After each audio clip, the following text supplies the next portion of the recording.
Amis passionnés de l'histoire et du roman historique, bonjour. Autre sujet aujourd'hui. Donc c'est un livre, de roman historique bien sûr, mais là c'est une enquête policière, comme j'en ai déjà fait. Hein. La dernière fois c'était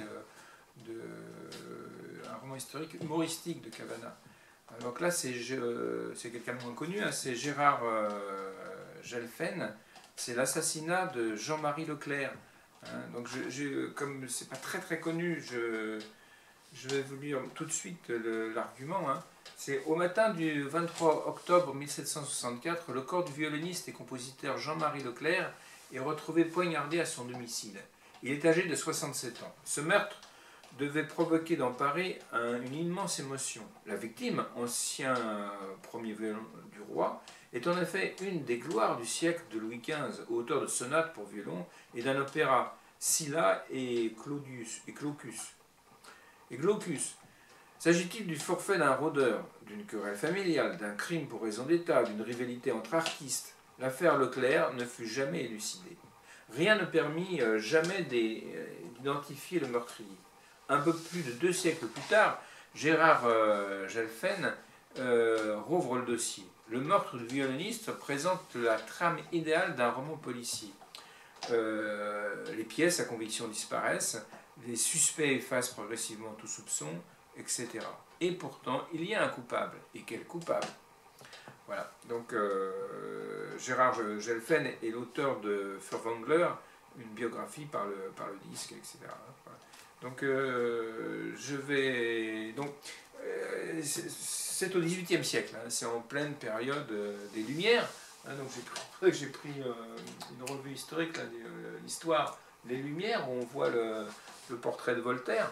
Voltaire n'était pas très porté sur la musique, alors j'ai fait un peu le tour, et le seul philosophe de l'époque des Lumières qui est un peu d'ampleur au niveau musical, c'était Rousseau. Donc j'ai utilisé Rousseau pour mettre des passages pour évoquer cette période. Et voilà, et ensuite je vais vous lire des passages bien sûr du livre lui-même, qui est intéressant, hein, qui est sympathique à lire. Hein. C'était publié il y a un bout de temps déjà. C'est aux éditions Belfond. Je sais plus quelle date. Belfond, c'est au XXe siècle, en 1990. Voilà. Donc j'ai utilisé donc un livre pour faire des passages sur le XVIIIe siècle. C'est la biographie de Rousseau de Monique et Bernard Cotteret. Et donc je vous lis la jaquette. En 2012 est célébré avec éclat le tricentenaire de la naissance de Jean-Jacques Rousseau, le citoyen de Genève, a ouvert un nouveau monde centré sur l'individualisme affectif. Voilà en effet l'un des rares auteurs que l'on aborde par son prénom. C'est à cette articulation nouvelle du public et du privé, du montré et du caché, de l'exprimé de l'indicible, du honteux, du sublime, du plaisir et de la douleur que ce livre est attaché. Voilà, donc moi ce qui m'intéresse surtout, hein, c'est d'évoquer le XVIIIe siècle et la période des Lumières par le biais de cette biographie. Donc j'ai trouvé à la page 125, notez la musique, hein, parce qu'on parle de musique hein, beaucoup dans l'ouvrage de Gelfen, de Gérard Gelfen, et donc page 125. 125. Oui, c'est Rousseau, c'est l'auteur du Devin de village hein, de 1752, et c'est un opéra en un acte hein, qui est assez joli. Hein. C'était pas un génie musical, hein, c'est pas Mozart, hein, Rousseau. Mais par contre, c'est très audible, hein, donc c'est sympa, le Devin de village. Pour qui aime la musique baroque. Voilà. Page 125. Mais ce retour par l'enseignement restait pour l'instant accessoire. Le futur auteur de l'Émile n'avait en tête que la musique. La musique. Il la rêve, il l'élabore, il l'écrit, il la compose occasionnellement. Si à Chambéry, il avait écrit un opéra tragique, une opéra tragédie intitulée Iphis et Anaxarète, le séjour lyonnais permit à Rousseau de parfaire son apprentissage en composant le prologue et le premier acte d'une autre œuvre, la découverte du Nouveau Monde, dont le livret a été conservé. À Lyon également, Rousseau bénéficia des conseils éclairés d'un grand aîné, Jacques David, un élève de Nicolas Bernier, ancien maître de musique de Philippe V d'Espagne, organisateur depuis 1733 de concerts spirituels et lui-même grand pédagogue. Mais surtout, Rousseau tenta de fixer de façon originale la transcription de la musique. Les belles lettres ou la musique que choisir. Alors, bien qu'il taquinât occasionnellement la muse, la seconde solution parut à Jean-Jacques Rousseau davantage propre à assurer sa fortune et celle de Madame de Warens, sa muse. C'est pour elle qu'il bâtit ses nouveaux châteaux en Espagne. Rousseau se voyait déjà en génial inventeur d'une nouvelle manière de noter les signes musicaux qui allait révolutionner cet art. Là encore, il construisit sa théorie en partant de ses échecs et ou du moins des difficultés de son apprentissage. En réfléchissant à la peine que j'avais eue à apprendre à déchiffrer les notes et à celle que j'avais encore de chanter à livre ouvert, je vins à penser que cette difficulté pouvait bien venir de la chose autant que de moi, sachant surtout qu'en général apprendre la musique n'était pour personne chose aisée. Il donne la clé de sa découverte en examinant la constitution des signes. Je l'ai trouvé souvent fort mal inventé. Il y avait longtemps que j'avais pensé à noter l'échelle par chiffres pour éviter d'avoir toujours à tracer des lignes et porter lorsqu'il fallait noter le moindre air. J'avais été arrêté par les difficultés des octaves, par celles de la mesure et des valeurs. Cette ancienne idée me vint dans l'esprit et je vis en y repensant que ces difficultés n'étaient pas insurmontables. J'y revenais avec succès.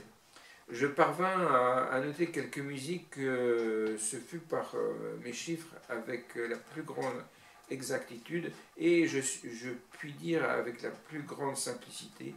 Dès ce moment, je crus à ma fortune faite. Voilà. Donc il y a une haute idée de ses qualités d'écriture de la musique.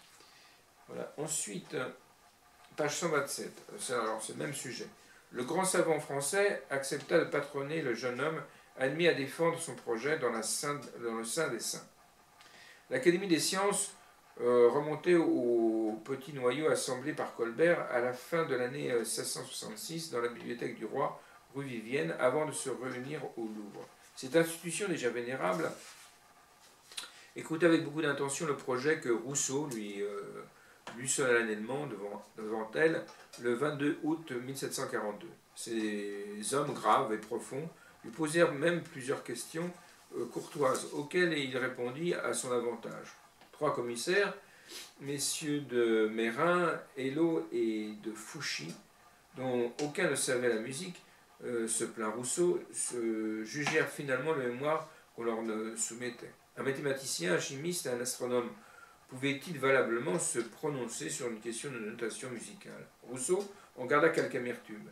Si quelquefois, écrit-il, ces savants ont bien de préjugés que les autres hommes, ils tiennent en revanche encore plus fortement à ceux qu'ils ont. Pourtant, les appréciations de cette sage assemblée ne marquèrent ni d'impartialité ni d'à-propos. On reprochait à Jean-Jacques de présenter un projet moins neuf qu'il ne le prétendait, ou il prétendait le croire. Voilà. Alors, ensuite, page 148, Rameau, qui lui est un immense compositeur. Page 148. Page 148. Alors, protectrice attitrée de Rameau, Madame de la Pouplinière, tout en élégance, en charme et en frivolité, défrayait la chronique par le luxe de son salon et par le scandale de sa liaison avec Richelieu. Elle comptait parmi ses commensaux, entre autres personnages illustres, le peintre Maurice Quentin de la Tour. Ce dernier a laissé un pastel froufroutant de la dame vêtue d'une robe à la française de taffetas saumon. On peut l'admirer parmi tant d'autres œuvres au musée L'Écuyer de Saint-Quentin-sur-Laine. Dans les harmonies du rose et du bleu, un nœud de soie au cou, des rubans en corsage, Madame de la Pouplinière pose devant une partition de musique, comme pour mieux souligner son rôle de mécène. Était-il possible de contrarier ces deux beaux yeux-là? Rousseau devait les prouver à ses dépens sans comprendre pourquoi la belle en voulait tant aux Genevois. Sans doute se contenterait-elle de répercuter les préjugés des fermiers généraux envers les banquiers, toujours suspects d'être protestants, cosmopolites, occasionnellement genevois. Quant à Rameau, il n'avait pas oublié de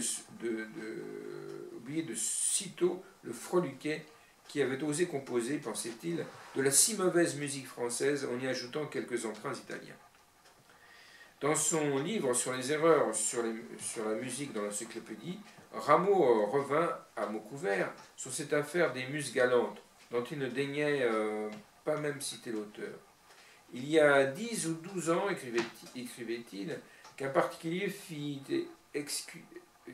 exécuter chez Madame de Petitpoint un ballet de sa composition qui depuis fut présenté à l'opéra et refusé. Je fus frappé d'y trouver de très beaux airs de violon dans un goût absolument italien et en même temps tout ce qu'il y a de plus mauvais en musique française, tant vocale qu'instrumentale, jusqu'à cette ariette de la plus plate vocale secondée des plus jolis accompagnements italiens. Ce contraste me surprit, et je fis à l'auteur quelques questions auxquelles il répondit si mal que je vis bien, comme je l'avais déjà conçu, qu'il n'avait fait que la musique française et avait pillé l'italienne. Rousseau ne devait pas s'en remettre, ou du moins sa partition. Une autre tâche s'offrit aussitôt. C'était le lot de consolation. N'étant ni Rameau ni Voltaire, Rousseau dut se contenter d'un rôle d'apprenti compositeur ou de gatsos littéraire en adaptant la princesse de Navarre, donnée précisément pour la transformer en fête de Ramire. Il fallait faire vite en cet âge dispendieux et prodigue, grand consommateur de pièces de circonstances, qui Honorace, le grand roi vainqueur à Fontenoy. Voilà, donc les petites griffures entre musiciens de qualité différente. Hein. Page 205, querelle des bouffons. Querelle des bouffons. Ouais, querelle des bouffons. Page 205. 205.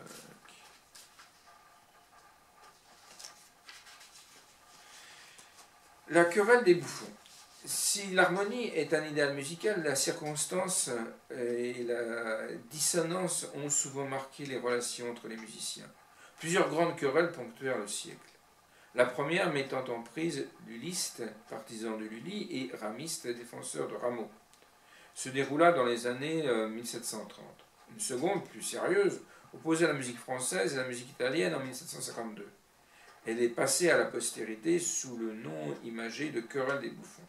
Rousseau en fut l'un des acteurs. Un troisième foyer s'alluma au tout début du règne de Louis XVI, dans les années 1774-77. Il s'agissait de départager cette fois-ci gluckiste et pisciniste. Pitchiniste, hein. Ça n'a rien à voir avec les gens qui font des trous dans la terre pour mettre de l'eau. En prenant position pour Christophe Willibald Gluck ou pour Niccolo Puccini.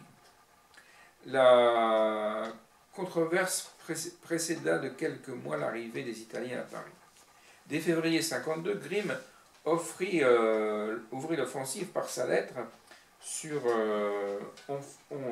Omphale, rédigée contre la tragédie lyrique de Destouches, qui devait être reprise.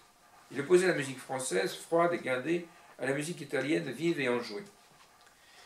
La musique italienne promet et donne du plaisir à tout homme qui a des oreilles. Il n'y a pas plus de préparation que cela. Pour enchaîner, si tous les peuples de l'Europe l'ont adopté, malgré la différence des langues, c'est qu'ils ont préféré leur plaisir à leur prétention. On attribua d'emblée à l'abbé Raynal une réponse anonyme à Grimm. Celle-ci s'attira en retour une nouvelle lettre de Grimm. Rousseau entra alors dans la danse pour défendre Grimm tout en raillant Raynal. Une oie grasse ne vole point comme une rondelle, laissa-t-il tomber sans aménité.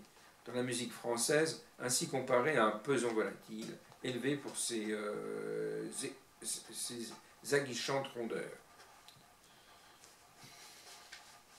Le feu coula quelques mois sous la cendre, mais il repartit de plus belle lorsque les Italiens s'installèrent à Paris durant l'été.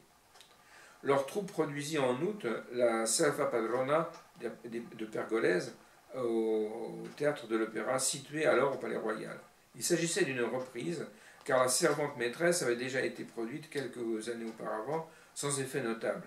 Mais cette fois-ci, c'en était trop pour les défenseurs de la musique française. L'opéra fut suivi d'une dizaine d'autres, dont Il Giocatori, Il Maestro di Musica, la Finta Cameriera et la Donna Superba. Un riche fermier général, Paul Heinrich Dietrich, baron d'Holbach, réagit avec ironie en faveur des arrivants par la lettre à une dame d'un certain âge sur l'état présent de l'opéra. Voilà, donc ça se griffait. Voilà, donc voilà, ça c'était l'illustration d'un roman historique, enfin d'un ouvrage historique, c'est une biographie de Rousseau pour évoquer donc la période du XVIIIe siècle. Et donc là, on est dans l'assassinat de Jean-Marie Leclerc, qui était un musicien connu à l'époque. Voilà, donc je vais vous lire des passages, parce que j'ai déjà lu la jaquette. Donc, page 35, un meurtre. Page 35. Assassiné, chez lui. Duval s'empressa auprès de mademoiselle Petitbois, qui paraissait vouloir défaillir. Le compagnon de la jeune femme resta debout, rajusta sa perruque, assassiné. On se lamentait volontiers aujourd'hui sur l'insécurité de la capitale. On évoquait des temps heureux que personne ne précisait jamais, où l'on pouvait traverser Paris avec un sac d'or sans encourir le moindre danger. Le commissaire savait combien les mécontents se trompaient. Depuis les sévères réformes du lieutenant de la Reynie au siècle passé, Paris n'était plus un coupe-gorge et les campagnes, en chemin peu fréquenté, battues par de très rares gendarmes, se révélaient bien plus risquées que les rues de cette ville immense.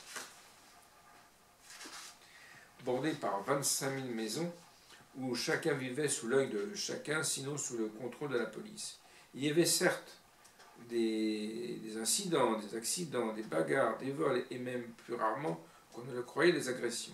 En revanche, les meurtres étaient rares. Du reste, hormis les drames de l'amour, mais qui tuaient encore par amour, quand seuls les héros de romans s'obstinaient à envoyer ce mot. La plupart des homicides se rapportaient à deux genres fort naïfs, la rixe et l'assassinat d'un maître par son ouvrier, ou son domestique surpris en train de le voler. Son domestique. L'époux de ma marraine n'en avait pas à demeure. Ah. Qu'importe, pour un officier de police, nulle affaire n'est plus facile et plus avantageuse qu'un crime de sang. Les assassins sont de pauvres gens, il suffit d'interroger 3 témoins et l'on connaît le coupable. Avant midi, le meurtrier de M. Leclerc serait au Grand Châtelet et M. de Sartine ne manquerait pas d'apprécier le jour même la diligence du commissaire. Un point toutefois embarrassait ce dernier. Voilà. Le point, vous le lirez, hein.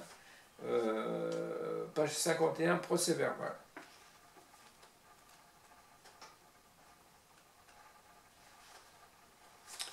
Procès verbal à la requête du procureur du roi au sujet de la mort violente de M. Leclerc. Les 23 octobre 1764, nous, Antoine Joachim Thiot, commissaire du roi au Châtelet, sur la demande de maître François Godard représentant les plaignants, Louise Catherine Roussel épouse Leclerc. Louise Leclerc épouse Quenet. Sa fille Louis Quenet, son gendre, et Nigette Petitbois, sa filleule. Seule présente. Nous sommes transportés chez le sieur Jean-Marie Leclerc, rue Carême-Prenant, paroisse de Saint-Laurent. Nous avons trouvé le sieur Leclerc étendu par terre sur le carreau du vestibule et étant sur le dos. Lui avons trouvé la tête nue et le corps habillé, et ayant sous son habit et sa veste boutonnée par le haut seulement, de façon que la chemise vis-à-vis le plat-ventre était visible, sur lesquelles parties de la chemise avons aperçu le sang. Pourquoi nous avons fait déboutonner le dit habit et veste, et avons trouvé les deux chemises et la camisole dont il avait été couvert rempli de sang sur la partie de la poitrine, lequel était caillé de façon que plusieurs plis de ces 10 chemises, qui étaient l'une sur l'autre, se tenaient assez fortement par l'effet du sang caillé. Avons aperçu, après avoir levé le dit chemise, qu'il y avait 3 marques de coups d'un instrument pointu, l'un sur le haut du mamelon gauche, le bas de l'estomac du côté droit et un autre sur le milieu de la poitrine. Avons ensuite trouvé les habits vestes, chemises et camisoles troués dans les endroits qui sont vis-à-vis les coups portés par lui. Disons que la mort du sieur Leclerc est due à ces blessures portées par une ou plusieurs personnes inconnues. Voilà, donc ça c'était le procès verbal. Ensuite, page 97, quand, comment, où et pourquoi. Eh oui, il faut répondre à ces questions. Pendant ce temps, en effet, l'inspecteur receveur n'était pas demeuré inactif. Profitant des dernières heures du jour, il avait examiné une nouvelle fois la maison, le jardin et les abords, en quête d'indices oubliés. Vainement, il reprit ensuite le croquis du cavalier Tétard et les divers objets qui figuraient pour s'efforcer de trouver un sens à l'étrange mise en scène du crime. Vainement encore. L'élite des bons mots ne contenait que des plaisanteries d'almanach, d'une banalité puérile. Les 3 notes de la partition ne disaient rien à l'inspecteur qui, du reste, ignorait la musique. Le chapeau et le couteau ne se montraient pas plus instructifs. La lassitude qui envahit au crépuscule les honnêtes gens trop levés tôt gagna un instant l'inspecteur. En dépit de sa brillante solution au problème des clés, il ne se sentait guère avancé. Paysan, le B dans son cellier n'était pas de beugler, ne lui semblait pas homme à imaginer de telles complications. Les esprits simples tuent simplement. Mais alors, le jardinier éclairé, l'affaire devenait un labyrinthe. Et lorsque j'ai écarté, l'affaire devenait un labyrinthe. Et les cachotteries du commissaire, croyait-il sérieusement garder longtemps ses petits secrets, ne simplifiaient pas la chose. L'inspecteur s'ébroua. Il devait cesser de jouer aux charades et de se perdre dans les détails, comme l'assassin ne le souhaitait sans doute. Il devait commencer par le commencement, c'est-à-dire par les faits. Il devait revenir aux 5 questions de l'abécédaire criminel. Quand, comment, où, pourquoi, qui. À moins que l'autopsie n'apportât d'improbables surprises, on connaissait le moment. Pour l'instant, le pourquoi était aussi obscur que le qui, et ces 2 questions n'en faisaient qu'une. C'était le où et le quand, dont la réponse dépendait moins de l'imagination que des semelles d'un bon policier. Autrement dit, il fallait d'abord retracer pas à pas les allées et venues de Jean-Marie Leclerc au cours des heures qui avaient précédé sa mort. Heureusement, cela ne datait que d'hier. Heureusement, dans ce quartier où les matrones passaient dans leur journée derrière les carreaux, les observateurs ne manquaient pas. Receveur décida d'aller trouver de rechef la veuve Moreau. Voilà, donc ça, c'était le pourquoi du comment de la chose. Ensuite, page 100, la grande chasse d'eau. C'est pas loin.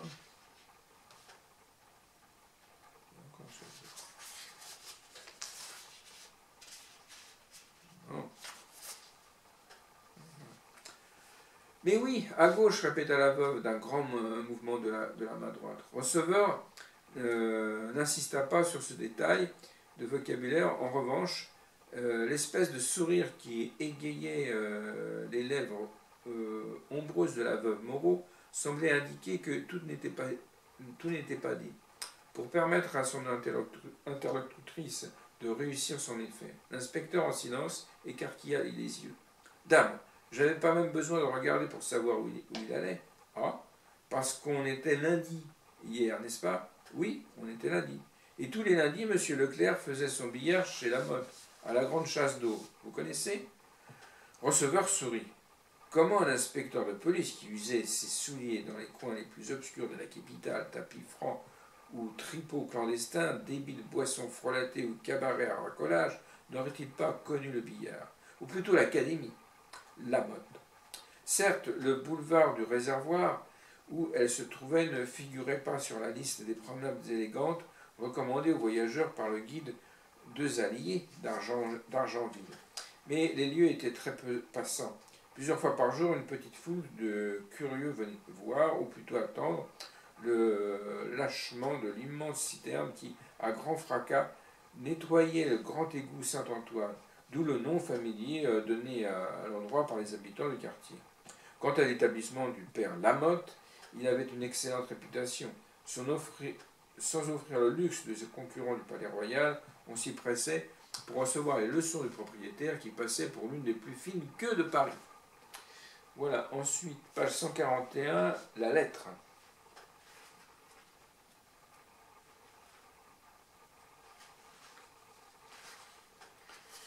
La journée s'écoula sans que Thio pût commencer le travail qu'il s'était réservé. Jusqu'à la nuit tombée, sans préoccupation plus petite, mais plus quotidienne que l'affaire Leclerc ne cessèrent de l'accaparer.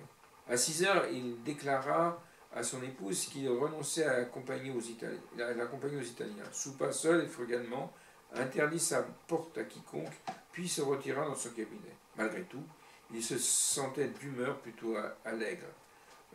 Juriste par formation et par vocation, Thio conservait de son passé d'avocat au Parlement un goût très vif pour les dossiers.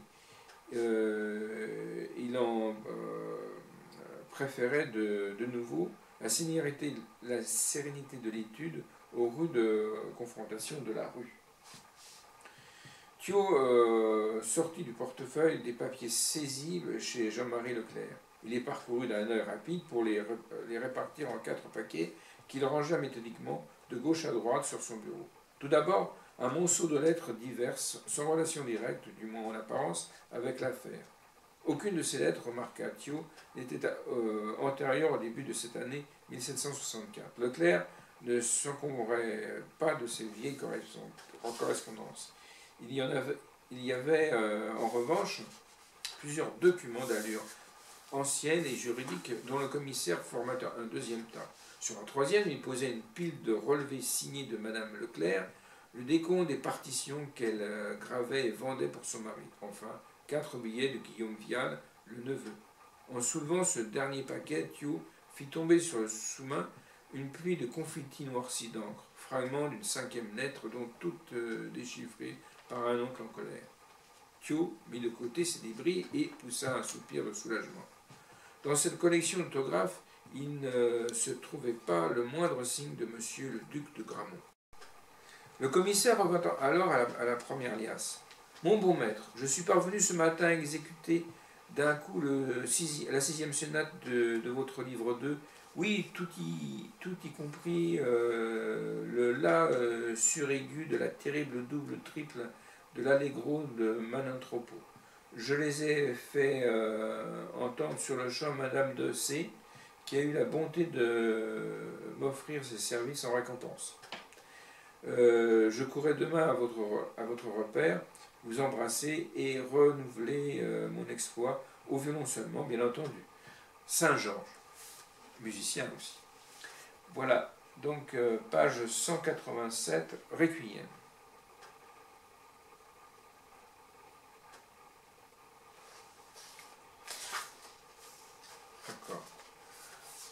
La femme close ne se montra pas. Ce soir, cependant, les paroissiens de Saint-Laurent partageaient leur église avec un tout autre monde. Une foule de dames en considération et de messieurs à épée qui sentaient à 10 lieues la cour et la ville. Tétard enrageait de ne savoir mettre un nom sur leur visage. Il reconnut toutefois quelques célébrités de l'opéra.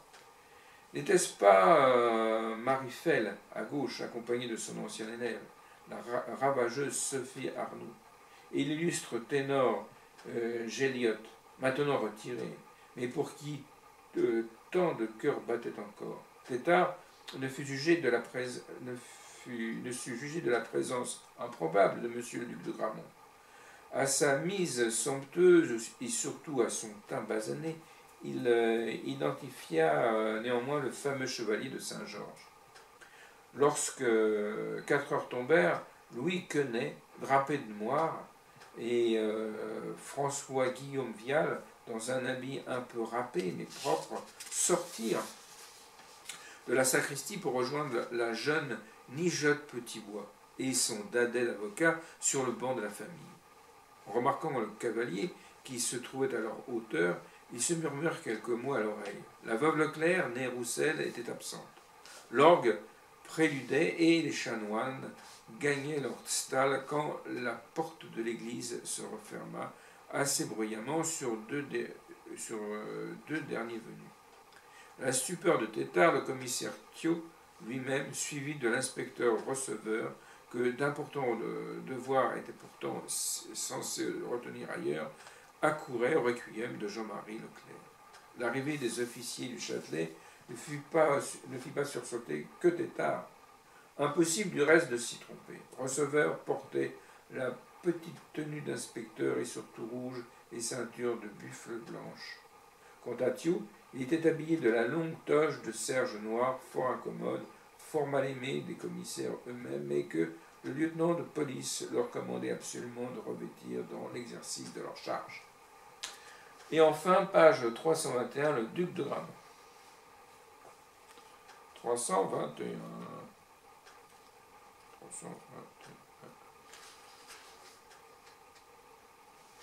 Tétart ouvrit la bouche.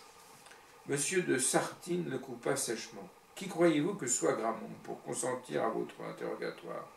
Je sais qu'il est duc et père, gouverneur de Bayonne, souverain de Bidache, allié aux Choiseul, aux Noailles, aux Biron et aux Grimaldi de Monaco, d'évita Tétart, récitant par cœur la notice de l'almanach de la cour.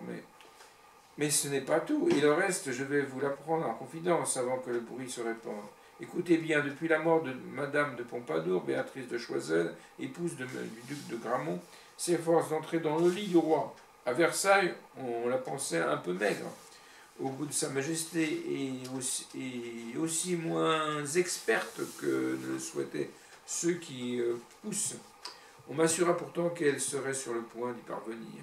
Alors à tous les titres qu'il doit déjà aux vertus de ses pères, Gramont, on ajoutera un nouveau grâce au vice de sa femme, celui de cocu du roi.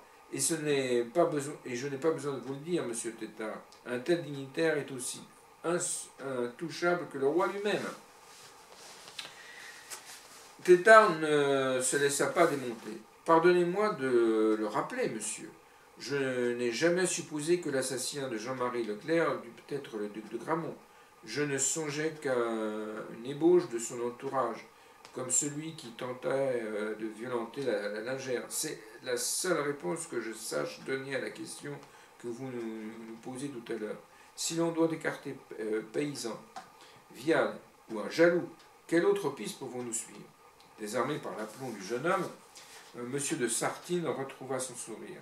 Son regard, cependant, resta grave. Quel âge avez-vous, mon garçon? 22 ans, monsieur. J'imagine que vous n'avez pas entendu parler de l'affaire de Horn.